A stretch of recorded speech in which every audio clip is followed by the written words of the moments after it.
మైత్రేయ బుద్ధ పత్రిజీ ప్రత్యేక కార్యక్రమానికి స్వాగతం సుస్వాగతం. పత్రిజీ ఆరాధనోత్సవాలు జరుగుతున్న వేళ మనం మైత్రేయ బుద్ధులు పత్రిజీ గురించి మాట్లాడుకోబోతున్నాం. అసలు మైత్రి అంటే ఏంటి, బుద్ధత్వం అంటే ఏంటి? మనందరం మైత్రేయ బుద్ధులం అన్నారు పత్రిజీ, మనది బుద్ధుల సంఘం అన్నారు. ఏమిటి ఇదంతా, అసలు అందులోని అంతరార్థం ఏమిటి అని తెలియజేయడానికి మనతో పాటు ఉన్నారు సీనియర్ పిరమిడ్ మాస్టర్ సురేష్ గారు. వారితో మాట్లాడి మనం అద్భుతమైన విషయాలు తెలుసుకుందాం. నమస్కారం సార్. నమస్తే అండి సార్. వెల్కమ్ టు పత్రిజీ ఆరాధనోత్సవాలు Maitreya Buddha Patriji. Thank you sir. మీకు అదేలాగా పిఎంసి టీంకి మొత్తానికి నేను థ్యాంక్స్ చెప్పుకుంటున్నా నన్ను పిలిచినందుకు. సార్ ఏంటి సార్ ఇది మైత్రి ఏంటి, బుద్ధత్వం ఏంటి? సో దేనికన్నా కానీ మనము అర్థం చేసుకోవాలనుకోండి, దానికి ముందు వెళ్ళాలి. అంటే ముందు తెలుసుకుంటే ఇప్పుడు జరిగేది మనకు తెలుస్తుంది. అంటే కార్యకారణ సంబంధం అంటారు అది. సో పత్రి సార్ నోటెంబటి మనకు వచ్చిన అదే సీక్రెట్ లేదు, బయటకు వచ్చేసింది. సార్ తనకు తాను అద్భుతంగా ఆవిష్కరించుకున్నారు. సో ఏమి సీక్రెట్స్ పెట్టలేదు, మన అవగాహన మన బట్టి ఉంటుంది. సో ఇక్కడ ఏమిటంటే 2500 సంవత్సరాల క్రితము బుద్ధ భగవానుడు ఏదైతే చెప్పారో, నేను మళ్ళీ వస్తాను, ఈ రూపంలో కాదు మైత్రేయ బుద్ధ రూపంలో వస్తాను, అప్పుడు ప్రతి అణువులో ఆ మైత్రి అనేది ఉంటుంది. ఆ జన్మలో బుద్ధత్వం అంటే బుద్ధి ఉన్నవాళ్ళుగా తయారు చేయడానికి సంసారం నుంచి దూరం ఉండి కఠినమైన సాధనలు చేసి అవన్నీ కాదు, సహజంగా ఆనాపాన సతి ధ్యానం చేస్తే అన్నీ మనమని తెలుసుకుంటాము అంటే ఒక ఫుల్ లీప్ తీసుకున్నాడు. ఏ టు జెడ్ భూమి మీద ఏమేమి జరిగినాయి అన్నిటి పరిశోధించి 5.5 సంవత్సరాలు ఇవన్నీ కాదు, ఇవన్నీ బయట కనిపించేటివి, నేను సృష్టి యొక్క రహస్యం తెలుసుకోవాలంటే అంతర్ముఖుడు కావాలి. మరి ఈ పంచేంద్రియాల్లో అంతర్ముఖము అంటే కాదు, అవన్నీ బాహ్యం చూస్తాయి. ఒక శ్వాస మాత్రమే లోపలికి వెళ్ళి వస్తుంది అనే సత్యాన్ని తాను తెలుసుకొని దాన్ని తన యొక్క ఎవరైతే శిష్యులు ఉన్నారో ఒక 500 మంది స్ట్రాంగ్ కంటింజెంట్ ఉంది, ఎప్పుడు బుద్ధుడితో పాటు ఉండేవాళ్ళు, సాధన చేసుకుంటూ పోయేవాళ్ళు. సో ఆ ద్వారా భూమి యొక్క చైతన్యాన్ని మార్చిన మహానుభావుడు బుద్ధుడు. సో అతను ఏం చేశాడు 2500 సంవత్సరాల క్రితం. అంటే అప్పుడు భూమి యొక్క పరిణితి ఇంకొక లెవెల్కి వెళ్ళిపోయింది. ధర్మచక్రం అనేది అద్భుతంగా అయింది. సో అక్కడ బుద్ధత్వం అంటే బుద్ధి ఉన్నవాళ్ళ సంఘం, అది ధర్మము ఉన్నవాళ్ళ సంఘం. సో ఆనాపని అంటే ధ్యానం చేసే వాళ్ళ సంఘం అక్కడికి తీసుకొచ్చారు. ఇది హ్యూమానిటీని మొత్తం. అక్కడికి వచ్చిన తర్వాత నెక్స్ట్ లెవెల్కి వెళ్ళాలి. అక్కడ మొత్తం బుద్ధులు అయిపోయినారు, అందరూ లెవెల్ 1 అయిపోయింది. ఇప్పుడు దాన్ని హయ్యెస్ట్ లెవెల్కి తీసుకెళ్ళాలి అంటే కొంచెం గ్యాప్ ఇవ్వాలి. ఎందుకంటే ఇది అందరికీ వెళ్ళాలి, అందరూ ఆ స్థాయికి వచ్చినప్పుడు మళ్ళీ అవతారం తీసుకొని రావాలి. సో అది ఆయన చెప్పడం జరిగింది. తర్వాత ఎవరైతే మహాకశ్యపుడు ఉన్నారో ఆ కశ్యపుడే ఓషో రజనీష్. సో అతని ద్వారా ముందుగానే బుద్ధత్వాన్ని అంటే రకరకాలుగా ఏమేమి జ్ఞానం కావాలో అన్నిటినీ ఎడాపెడా ఇచ్చేశారు. అంటే 2500 సంవత్సరాల తర్వాత ఆయన వచ్చి స్టార్ట్ చేసి అందరినీ అన్ని దారులు ఇచ్చేశాడు. అంటే ఏ దారి వదిలిపెట్టలేదు. చాయిస్ మీది, అన్నీ ఎక్స్ప్లోర్ చేయండి, మీకు ఇష్టమైంది మీరు తీసుకోండి అని బాగా ఎక్స్ప్లోర్ చేసిన ఆయన మహాకశ్యపుడు. అది బుద్ధుల సంఘం నుంచి వచ్చిన ఒక గొప్ప గ్రేట్ మాస్టరు ఓషో రజనీష్. ఆయన ఎప్పుడైతే 1991లో బాడీ వెకేట్ చేశారో, ఆల్రెడీ బుద్ధ భగవానుడు పత్రిసార్లో 1979లో వాకిన్ అయిపోయారు మైత్రేయ బుద్ధుడు రూపంలో. సో వాకిన్ అయిపోయి ఇంకా బాగా చేసుకొని మన సదానంద గురువు గారి దగ్గరికి వెళ్ళి మంచి జ్ఞానాన్ని కూడా తీసేసుకొని, ఎందుకంటే ఆయన దగ్గర 300 సంవత్సరాల ఈ జన్మ జ్ఞానం, ఈ జన్మలోనే అంత సాధన చేసి భూమిని ఒక పరిపక్వ స్థితికి తీసుకెళ్లాలంటే ఏమిస్తే అవుతుంది అనే దాంట్లో సదానంద గురువు గారు మొత్తం పెట్టుకున్నారు. అది 2.5 సంవత్సరాల్లో పత్రిసారికి అందించడం అంటే సమస్త జ్ఞానాన్ని అందించేశారు. ఆల్రెడీ ఉండేది మైత్రేయ బుద్ధులు, ఇప్పుడు ఏం కావాలి? అది ఎప్పుడైతే 1991లో ఓషో రజనీష్ అంటే మహాకశ్యపులు వెళ్ళిపోయారో అప్పుడు మైత్రేయ బుద్ధుడు ఎంటర్ అయ్యారు ఆనందుడి రూపంలో. అక్కడ ఎవరైతే ఆనందుడు ఉన్నారో ఆయనే మన పత్రిసారు, ఆ సార్లో మైత్రేయ బుద్ధుడు. సో 1991లోనే మనకు విపరీతమైన అద్భుతమైన పిఎస్ఎస్ఎం కానీ మొదటి పిరమిడ్ కానీ ఇవన్నీ పిరమిడ్ యుగము కానీ ఈ సత్య యుగము కానీ స్టార్ట్ అయ్యింది. దాన్ని మనం కొనసాగించాము అద్భుతమైన కాన్సెప్ట్తో. మైత్రి అంటే సకల జీవరాశుల పట్ల మైత్రి ఉండాలి. వ్యక్తులే కాదు, అన్ని జీవరాశులు, చెట్లు కూడా, చెట్లు ఏది వదలలేదు, అన్ని జీవాలు, ఖనిజాలు అన్నిట్లి. ఎప్పుడైతే మన డోర్ ఓపెన్ చేస్తామో ఏది మైత్రి తత్వానికి, సో అద్భుతంగా అసలు పాటలు కూడా ఎవరో పైలోకాల వాసులు రాసి సార్కి ఇచ్చారేమో. ఎందుకంటే అక్కడ స్క్రిప్ట్ వేరే వాళ్ళది కాదు, గానం వేరే వాళ్ళది కాదు, పాడేవాళ్ళు వేరే వాళ్ళు, అంతా సారే. చూసుకోండి, మొత్తం ఆల్ ఇన్ వన్. పైన నుంచి ఆ యొక్క గానం వచ్చేది, దానికి తగ్గ మ్యూజిక్ వచ్చేది, అది సార్ వాయిస్ చూసుకోండి. ఒక ఎన్నో పాటలు ఉన్నాయి. దాన్ని ఏం కంపోజ్ చేస్తారో ఏం తెలియదు, మాకు ఏం తెలియదు అసలు.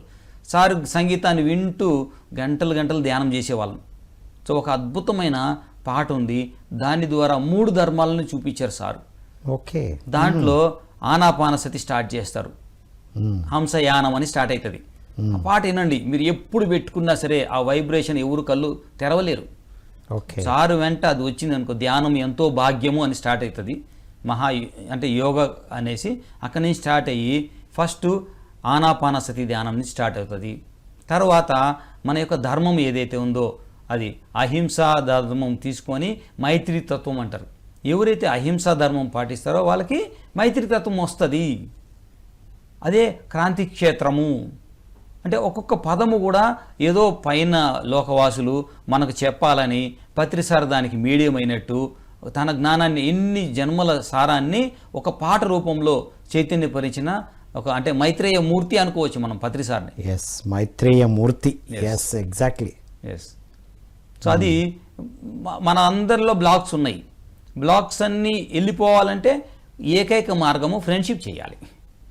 ఓకే, ఏ కండిషన్స్ లేకుండా ఉంటుంది ఫ్రెండ్షిప్ చేస్తే ఏమిటంటే, ఎందుకంటే చూడండి మనం అనుకోవచ్చు జీసస్ క్రైస్ట్ కరుణా ధర్మాన్ని తీసుకొచ్చారు, సాయిబాబా సమానత్వం, హిందూ ముస్లిం సమానంగా ఉండాలని తీసుకొచ్చారు, ఇంకొకరు ప్రేమను తీసుకొచ్చారు. రైట్. కానీ పత్రిసారి ప్రేమ దోమ గీమ ఏమీ లేదు. హయ్యెస్ట్ థింగ్ సోల్కి ఇష్టమైందంటే స్వేచ్ఛ ఉండాలి, తన దారి తాను చేయాలి. అది ఓన్లీ ఫ్రెండ్షిప్లోనే అవుతుంది. Freedom and friendship and only ఫ్రెండ్షిప్లో అవుతుంది. రైట్. ఎందుకంటే ఫ్రెండ్షిప్లోనే ఫ్రీడమ్ ఉంటుంది. ఏ షిప్లో అంత ఫ్రీడమ్ ఉండదు. ఓన్లీ ఫ్రెండ్షిప్లో అది ఉంటుంది.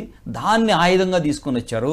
ఎవరు ఏం చేసినా నీకు సంబంధం లేదు, అది వాళ్ళ యొక్క పర్సనల్ థింగ్. కానీ నువ్వు మాత్రము ఫ్రెండ్షిప్కే ప్రాధాన్యత ఇవ్వు. సకల జీవరాశులతో అన్నిటితో ఫ్రెండ్షిప్ చేయి. అప్పుడు అంత జ్ఞానాన్ని తీసుకుంటావు. ఎప్పుడైతే అంత జ్ఞానాన్ని తీసుకుంటావో డోర్స్ అన్నీ ఆటోమేటిక్గా ఒకటి తర్వాత, ఎందుకంటే శత్రుత్వం ఇక్కడ లేనే లేదు. మైత్రి ఉన్నప్పుడు శత్రుత్వం ఉండదు. శత్రుత్వం లేనప్పుడు అందరిలో నువ్వు నిన్నే చూసుకోవాల్సి వస్తుంది. అదే తత్వమసి. అంటే ఏకత్వానికి ఒక పెద్ద ఓపెనింగ్ డోర్, బిగ్ పిక్చరే మైత్రి. అంతే. ఎంత అసలు ఎంత సుగుణాన్ని మనకి ఇచ్చారు సార్. గ్రేటెస్ట్ సుగుణం ఇది. అవును. మైత్రితో ఉండడము ఏకత్వంతో ఉండడం లాంటిది. ఇంకా రెండు కలిసిపోతాయి అక్కడ. మైత్రిత్వం వచ్చిన తర్వాత ఇంకా ద్వంద్వత్వం ఉండదు, ఏకత్వం ఎంటర్ అయిపోయినట్టే. డైరెక్ట్ బ్రహ్మర్షి తత్వాన్ని, బ్రహ్మర్షి స్థాయిని మైత్రి పేరుతో మనకు అందించారు. అంతే. మైత్రి అయితే ఇంకా ద్వంద్వత్వం లేదు, ఎందుకంటే డోర్ ఓపెన్ అయింది, ఇద్దరు ఒకటే అయిపోయినారు. ఎప్పుడైతే ఇద్దరు ఒకటే అయిపోయినారు, వేరు లేరు. అది కంప్లీట్ ఆత్మతత్వం. మైత్రి ఫ్రెండ్షిప్ అనేది ఆత్మతత్వం. ఎప్పుడు అందులోనే ఉంటాం కాబట్టి ఇంకా పైకి వెళ్తూనే ఉంటాం, మనం కిందికి వెళ్ళడం ఉండదు. వావ్. మనందరం మైత్రేయ బుద్ధులమే, మనది బుద్ధుల సంఘం అంటారు కదా, అందులోని అంతరార్థం ఏంటి సార్? అప్పుడు ఆ సాధన కోసము ఆ మెట్టు ఎక్కడానికి మనము బుద్ధుడు ఉన్న సమయంలో అలా సాధన చేశాం. గంటలు రోజులు తర్వాత సంవత్సరాలు చేశాం. సో ఇప్పుడు ఏంటంటే అక్కడ అయిపోయింది. మీరు గమనించి ఉంటారు, చాలామంది మన సీనియర్ మాస్టర్లు ఫస్ట్ సిట్టింగ్లో 3 గంటలు కూర్చుని వాళ్ళు ఉన్నారు. అవును, సింగిల్ ఫస్ట్ ఏం చేశారో తెలియదు కానీ జస్ట్ కూర్చున్నారు, కళ్ళు మూసుకోమని చెప్పినారు. 3 గంటలు. అసలు వాళ్ళకే ఆశ్చర్యము, అసలు 3 గంటలు ఎక్కడున్నాను, ఏం చేశాను, ఇది ఫస్ట్ జీవితంలో ఫస్ట్ కూర్చున్నారు, కళ్ళు మూసుకున్నారు, శ్వాసను గమనించారు, ఇంకేం తెలియదు. అంటే అది ఫస్ట్ కాదు. ఏదైతే మనం అక్కడ వదిలామో మన సాధనని, ఆ పేజ్ 80వ పేజ్ వదిలితే 81వ పేజ్ ఓపెన్ అయింది, అంతేగాని నువ్వు ఫస్ట్ నుంచి రాలేదు. అది 81వ పేజీ. 81వ పేజ్ ఇంకా 20 పేజీలు చేస్తే చాలు, నువ్వు ఆ లాస్ట్ స్టేజ్కి ఏదైతే అంటే ఫస్ట్ 40 రోజుల్లో ఆ 20 పేజీలు కూడా చేసేసుకున్నాం. అయిపోయింది. అది పత్రిజీ సాంగత్యంతో ఆ 100 పేజీల బుక్ అయిపోయింది, complete. Wow. So east or west, pyramid master is best అంటే మామూలుగా చెప్పలేదు సారు. సత్యాన్ని ఉన్నది ఉన్నట్టుగా చెప్పిన మహానుభావులు. ఏదో ఎవరినో ఉద్ధరించాలనో ఏం లేదు, ఉద్ధరించాలనో లేకపోతే అందరిని ఇటువైపు తీసుకురావాలనో కాదు, అసలు ఉన్న సత్యాన్ని చెప్పారు. ఫ్రెండ్షిప్లో ఒకరిని ఒకరు ఒప్పించడం ఉండదు. నేను సినిమాకి వెళ్తాను, వెళ్ళు, కలిసి వెళ్తే వెళ్దాము, లేకపోతే నేను వెళ్తాను నా ఫ్యామిలీతో, ఫ్రెండ్షిప్ కావాలంటే తర్వాత వెళ్దాం అంటే అన్నిటికీ వెసులుబాటు ఉంటుంది. ఇప్పుడు నాకు కుదరదు, ఇప్పుడు నువ్వు వెళ్ళిరా, తర్వాత మళ్ళీ వెళ్దాం, ఏముంది, 2 సార్లు చూద్దాం, 3 సార్లు చూద్దాం.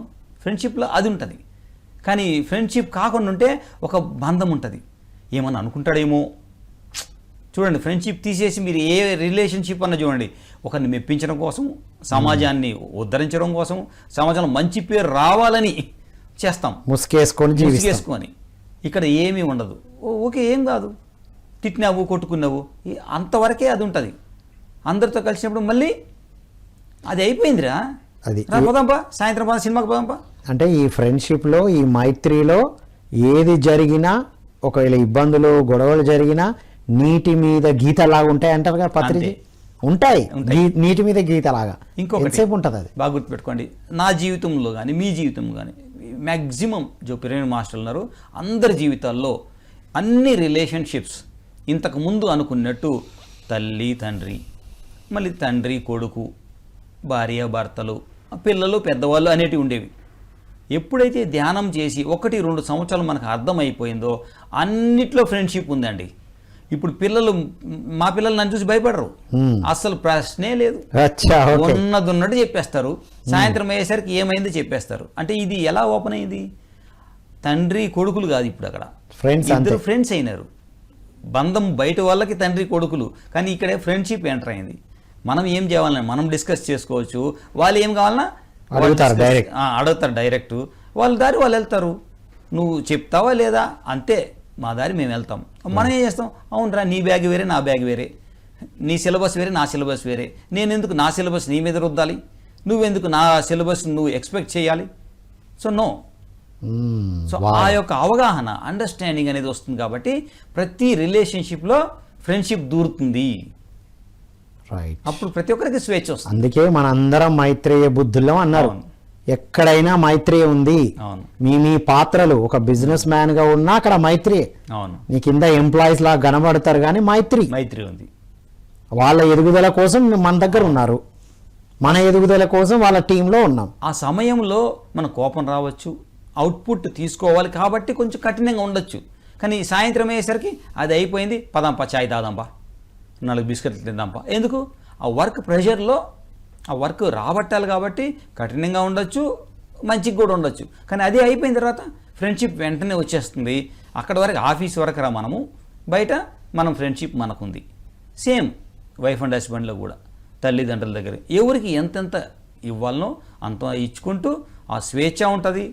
మనకు కూడా ఇంకెవరు బలవంత పెట్టరు, మన స్వేచ్ఛ మనకు ఉంటుంది. మరి ఇది ఇలాగా ప్రతి జంతువు కోరుకుంటుంది కదా, ప్రతి జంతువు ఇదే కదా కోరుకుంటుంది. అర్థం కావాలంటే ఫస్ట్ మనల్ని అర్థం చేసుకోవాలి, అప్పుడు జంతు సామ్రాజ్యాన్ని అర్థం చేసుకుంటాం. ప్రతి జంతువు కుటుంబంతో ఉండాలనుకుంటది, పిల్లల్ని మనలాగే పెంచాలనుకుంటది, వాటి డిజైన్ వాళ్ళకుంటది, మన డిజైన్ లాగే. Wow wow wow. అది సో మైత్రి అర్థమైన వాళ్ళే అన్ని జీవజాలాలతో కూడా సమభావంతో ఉంటారు. అక్కడ ఉన్నది నేనే, ప్రతిదానికి ప్రాధాన్యత ఇస్తారు.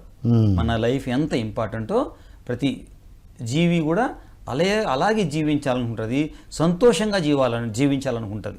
రైట్, వండర్ఫుల్ సార్, అల్టిమేట్ విషయాలు చెప్పారు సార్. పత్రిజీ ఎన్నో అద్భుతమైన విషయాలు చెప్పారు ఒక మైత్రేయ బుద్ధుడుగా అనేది ఇప్పుడు అర్థమైంది. పత్రిజీ నుంచి నేర్చుకునే జీవిత పాఠాలు ఏంటి సార్? మీరు ఏమేమి తీసుకున్నారు వారి నుంచి? ఫస్ట్ కొన్ని అందరి దగ్గర మనం వింటాము, కొన్ని ప్రాక్టికల్గా నేర్పిస్తారు. సో ఫస్ట్ సార్ ఏంటంటే ఎవరు వచ్చినా సార్ దగ్గరికి భయాన్ని తీసేస్తారు, భయపడకుండా ధైర్యంగా ఉండడం. ఎందుకంటే ఇది ముముక్షు యొక్క ప్రథమ శత్రువు. మనం ఎదగాలి ఆధ్యాత్మికంగా అనుకుంటే అందరికీ, అంటే గత జన్మల్లో ఉన్న మొత్తం కూడా భయం రూపంలో మన లోపల ఉంటుంది డిఎన్ఏలో. కానీ భయం ఉంటే ఎదగలేం. ప్రతిదానికి భయపడకూడదు. ఇది శాస్త్రీయమైన భయం ఉండాలి. కానీ నువ్వు ప్రతి అడుగుకి భయం భయం భయం జాగ్రత్త జాగ్రత్త అంటే ఎప్పుడు ఎదుగుతావు? అది గురువు గారు ఉన్నప్పుడు, ఇటువంటి ఉన్నతమైన చైతన్యం ఉన్నప్పుడు ఎన్నో కోట్ల మంది వస్తారు. ఈ ఛాన్స్ నేను ఉపయోగించుకోవాలి, నేను హయ్యర్ డైమెన్షన్కి వెళ్ళాలని. అటువంటిప్పుడు భయపడితే ఇంకెప్పుడు వాళ్ళతో ఇంకెప్పుడు కలుస్తాం? కాబట్టి దీన్ని సగ్గా చేసుకోవాలి. కాబట్టి వాళ్ళు ఆ చైతన్యంతో కలవాలి. కాబట్టి ఫస్ట్ అందరిలో నుంచి ఎవరెవరు కలిసారో చూసుకోండి. కొట్టో తిట్టో బొజ్జగించి ప్రసాదం చేస్తూ మనకు డైరెక్ట్ చెప్పకుండా మనం అక్కడ ఉంటే ఇంకొకరికి చెప్పి కూడా తీసేశారు. అవును, భయాన్ని తీసేశారు. ఇప్పుడు భయపడుతూ ఎంటర్ అయినాం అనుకోండి, మనం అక్కడ ఉన్న వాళ్ళకి వేరే వాళ్ళని చెప్పాల్సింది చెప్పి కరెక్షన్ చేసి ఇక్కడ మన భయాన్ని తీసేశారు. వా, ఇది ఏం అల్టిమేట్ సార్.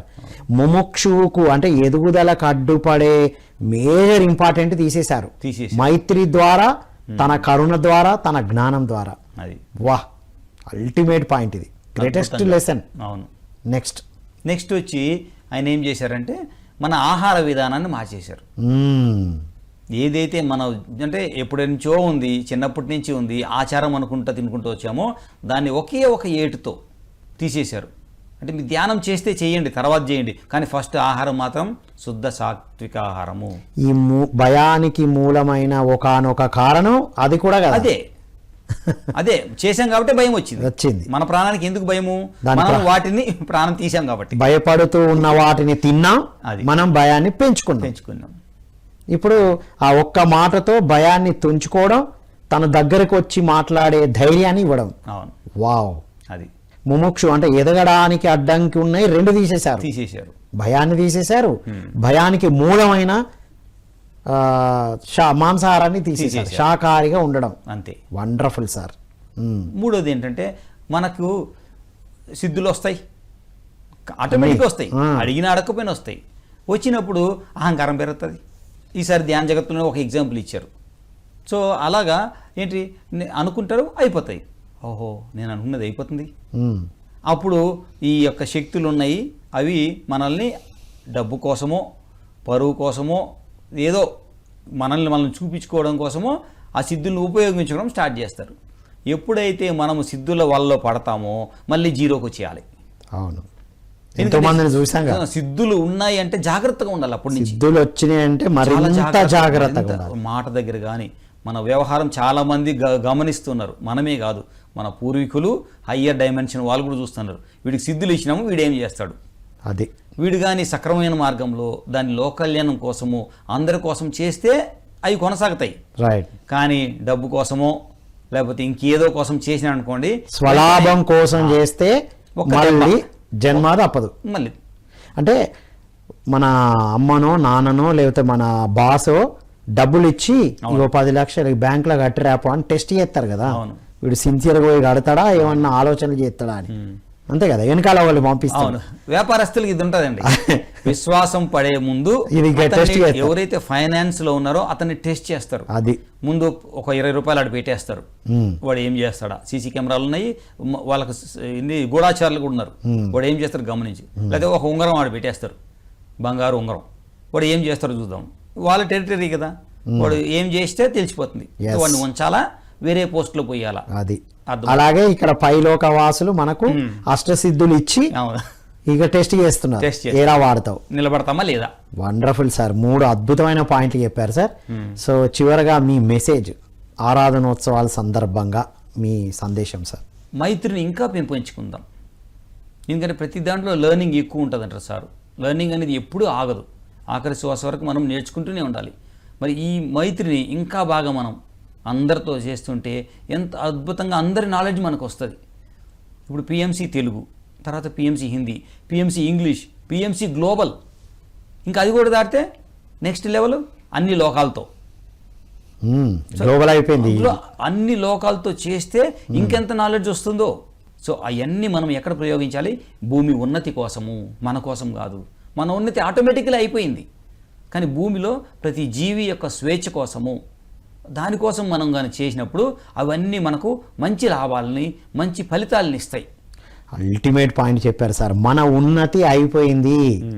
పత్రిజీ చెప్పారు 2012 ఎండింగ్లోనే చెప్పారు, అయిపోయింది, మనం వచ్చిన వర్క్ అయిపోయింది. అంటే ఇప్పుడు లోక కళ్యాణం కోసమే పిఎంసి ద్వారా అందించే కార్యక్రమాలకి సహకరిస్తూ ఈ కార్యక్రమాలను ముందుకు తీసుకెళ్ళాలి మనం, అంతే. Wonderful sir, thank you so much sir, అద్భుతమైన విషయాలు అందించారు. ఇదండి ఈనాటి మైత్రేయ బుద్ధ ప్రత్యేక కార్యక్రమం విత్ సురేష్ గారు. విన్నాం కదా, మైత్రి ఉన్నప్పుడు ఏం జరుగుతుందో. ఏ బంధాల్లోనైనా కండిషన్స్ ఉంటాయి, రైట్, కానీ మైత్రి అంటే ఫ్రెండ్షిప్లో ఏ కండిషన్స్ లేవు. భార్యాభర్తలు, తండ్రి కూతుళ్ళు, తండ్రి కొడుకులు, పిల్లలతో, అందరితో మనం మైత్రి ఉన్నప్పుడు ఎంత అద్భుతంగా ఉంటాం. అది ఒక ఆత్మ యొక్క నేచర్ అనే విషయం తెలుసుకున్నాం. అదొక బ్రహ్మర్షి తత్వం అని కూడా ఇప్పుడు వీరి మాటల్లో తెలుసుకున్నాం. ఇంత అద్భుతమైన విషయాన్ని చాలా సింపుల్గా అందించారు పత్రిజీ మనకి. మరి ఇదంతా ఎలా తెలుసుకుంటాం? ధ్యాన సాధన చేయాలి, స్వాధ్యాయం చేయాలి, సజ్జన సాంగత్యం చేయాలి. అదే పత్రిజీ అందించిన 3 అద్భుతమైన రత్నాలు. ఈ రత్నాలను ధరిస్తే అద్భుతంగా మైత్రేయ బుద్ధగా ఎదుగుతాం మనం. అప్పటి బుద్ధత్వాన్ని కొనసాగింపే ఈ మైత్రేయ బుద్ధ అనేది అద్భుతంగా తెలుసుకున్నాం. మరి పత్రిజీ ఏమి ఇంప్రూవ్ చేస్తారు మనలో? ముముక్షువు ఎదగకుండా అడ్డుపడేది భయం, జన్మల నుంచి వస్తుంది, అది పోగొడతారు. రెండవది మన ఆహారం, దానికి మూలం ఏంటి? ఆహారమే. ఈ పాత్ర శుద్ధి ఉంటేనే కదా ఏదైనా లోపలికి వెళ్ళేది. మనం ప్లేటు కడగకుండా తినం, ఆల్రెడీ కడిగి పెట్టిన ప్లేట్ అయినా మళ్ళీ కడుక్కొని తింటాం, కప్పుని మళ్ళీ కడిగి పోసుకుంటాం. అలా ఈ పాత్ర శుద్ధి కోసం శాకాహారాన్ని అందించారు. మన అష్ట సిద్ధులు వస్తూ ఉంటాయి సాధన చేసినప్పుడు, ఆ సిద్ధులను ఎలా వాడాలో కూడా మనకు నేర్పించారు.